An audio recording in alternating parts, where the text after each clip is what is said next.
This is the Efficiency Committee bringing you more Store Championship action. Grant will not be with us today. I'm Donovan Glidden. We have Kyle Day here. Hey. I'm Alejandro. And again, this is Game 2, Round 1. Andrew versus Kyle Day. Kyle is on the left playing Kate Shaper, and Andrew is on the right playing NBN. If you watched the first video, you know that Kyle won the first game of the set, and you can actually go in the comments and find that link as well. Kyle, why don't you tell us a little bit about this Kate deck? This is like an aggressive sort of Shaper deck. I try to build a rig really quickly and try to adapt to their ice that they have. So I run 3 quality times and 3 diesels to kind of find my rig here. And so here's my aggressive plays here. I try to always res the ice. And first turn, I will always slam things down and go for it. And you do not normally see that. No, you do not normally see that in Shaper. Yeah. Most Shapers will just sit back and rig build. No, I'm all about, okay, I need to get a quick rig. I need to see what they have. If they happen to be, not prepared for Atman, then Atman at 4 or what have you. Just get in. There's the SMC, and we saw you draw an SMC but and double, 2 diesels. Double diesel. Yeah. Double diesel. I was really digging. I see 2 different types of ice there, so I wanna try and find a way to get things out. So both those are free. Both of those are free, and that's 2 uses of SMC right there. Yep. Yeah, I've seen you do that a lot, and I'm not sure if it's a common thing since I don't play Shaper, but I love seeing people clone chip the SMC, pop the SMC immediately, and then get what they need.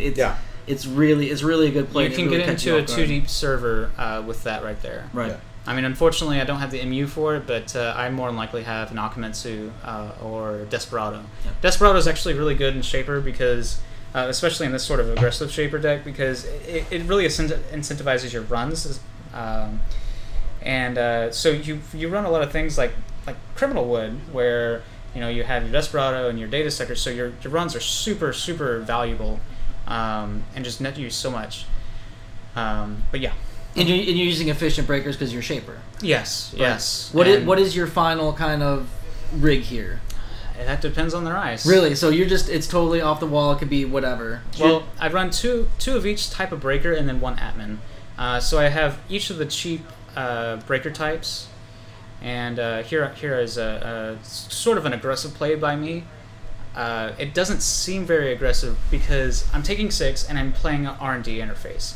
I'm saying to you, to the corp, you better ice up R&D so I can res more ice. Yep. Yeah. Or I'm going to start stealing agendas. And so here he installs an empty remote. I wasn't sure what he was doing. It's a breaking news. Yeah. I wasn't really sure. Like, maybe he thought, he can pass it off as a San. Or a Jackson. But I have a Magnum Opus. Yeah. And I point that out to him. Yeah, I think money. I think we see he was trying to close the count to you. I mean, but you're gonna bounce back like that. Again, Magnum Opus. I'm back up to normal. Yeah. And man, those moddeds are so good. It allows me to get out, and I think I'm going to mod that out here soon. You could install an R&D interface for free. For free. Yes. And it dubs 2 cards. Yeah. Right. Clears out the hand. Yep. There you go. Yeah. And you did the R&D interface. Yeah. And now at this point, clicking through Eli is worth it. Normally, we talk about three clicks is not worth it. Right. But here, I think it's worth it all day. And I think after he sees the 2 R&D interface, he's like, okay, maybe I should put something down there. Now, that's actually good, because then I can res the dice. Anyone else notice, but he iced archives earlier. I'm curious why. I would guess he's assuming the data sucker, and you don't want to have that one turn where the runner can put down a data sucker and run archives 3 times to get that engine kind of going quick. I don't think he assumed... Okay, well then we say this. I don't think he assumed a sneak door, but I don't know. The problem here we see an interesting play. He mid-seasons traced 6 against Kate with 1 link and 9 credits in Kyle's pool right now. And the thing is, so we're talking 10 on the runner side plus a base 6, and he has enough credits, but he doesn't even bump it. It just he lets it go. Yeah, Kyle breaks the trace right away. So I'm not sure. I mean, that was a minor speed bump in order to just click for 8 next turn. You think? Right. And his economy is poor compared to mine, so. At this point, it's like, okay, well, I know what my next turn is. I'm taking $8 and being bouncing right back into the game. Right. Take 6. Take 6. That's you do draw. Like the draw, then take 6. I think that's what we were talking about earlier. Is like if you're going to mid-seasons, you need to commit to sticking tags, and he didn't there. He only he used the base trace. Right.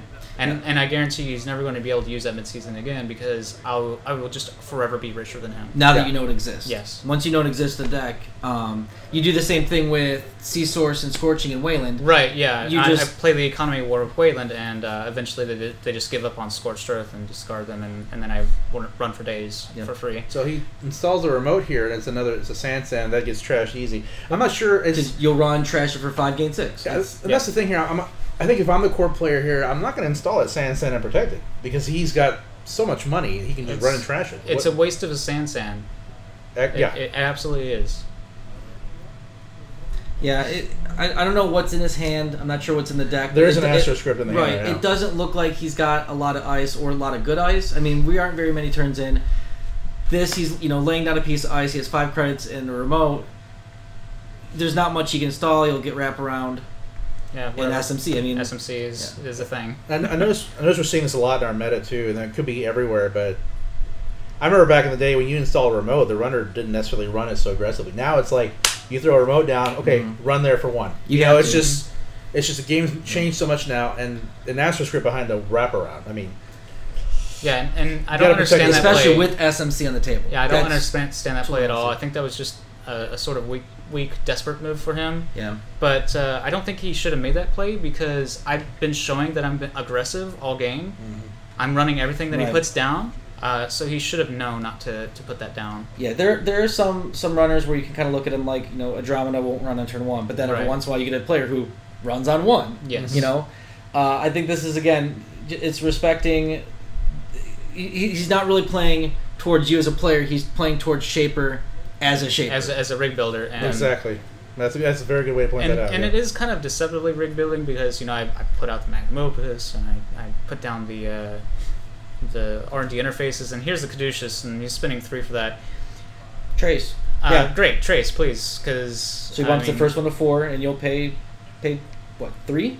Because of the link? Yeah. I don't really mind running into Caduceus when I have Magnum Opus, because it's just... There's another agenda? Yeah.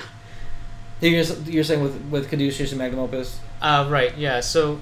If I run into it, I will always beat the Trace. I don't want to let NBN get that money back. I want to keep them poor. Yeah, if you're going to break 1, break the gain 3 credits. We see it a lot at NBN because they rely on that because they get the 2 free credits for the Trace. It's good. Yeah. It's really good. Trace 5 to gain 3 when you paid 3 to res the ice is not a bad trade-off. Right.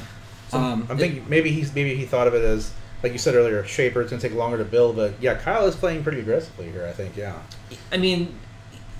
In his mind, I'm assuming you're safe because you have the clone chip to be able to pull the SMC to be able to pull what you need. Because, you're running with just a Corroder and the Magnum Opus. A lot of, even Criminal's not going to do that. They're going to at least wait till they have a Fairy or a Mimic or something in case there is, a killer. And that's the advantage that I think Shapers have over Criminals is they're able to get their programs back out, and a lot of Criminals just have 1-ofs of their breaker, maybe 2. So if you roto turret something, then that's a big deal. But for Shapers, it's whatever. How are you? I'm curious about your deck. How are you combating the MU? Are you running a toolbox? Are you running any kind of console? I'm importing Desperado and Akamatsu's for memory. Okay. Akamatsu's mainly because they're free for Kate. Absolutely. And it's also really good against power shutdown, which we're seeing a lot of in our meta. Yes. What are your thoughts on the Cyber Solutions mem chip, the 4-for-2 memory? When it came out, I played it. I thought it might be okay, but you lose the advantage of, this is power shutdown proof now. And the 2 memory doesn't really do a whole lot. It's the rig builder Shaper. It's their console basically, and I can't afford to spend 3 or 4 on that. I see you just took 8 here, and now he's gonna hedge fund you. Yes. I would say you pretty much have him on the ropes here. He looks like he's afraid. Well, he just installed something and installed over that. Yep. Probably an agenda, but I'm not sure if he's noticing that he can clone ship the SMC and go grab another program. And here I slammed down the Mimic because the only thing I'm really afraid of is roto turret, and sure, I'll spend $2 to put out a Mimic just in case. And also I'll just go through on R&D and just kind of hit it there. He thought that was the game. If you notice, Andrew thought it was the game, but it wasn't. It was all, Yeah, but that's the game. That was the game. Yeah. Yeah. 3 RND interfaces or 3 access is really strong. Yeah.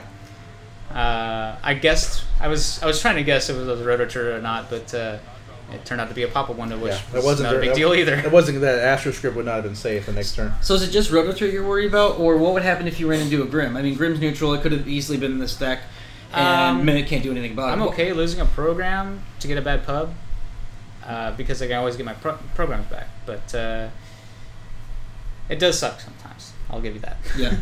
Well, but with the clone chip, whatever they trash, you're just gonna go get it anyway, right? Right. So that was game 2, round 1. Kyle took that game, so they split 2-2. We will be bringing you more of the matches from the Comic Ground Games Store Championship. Thanks for joining us, and like, subscribe, check us out on Facebook, and thanks for joining us.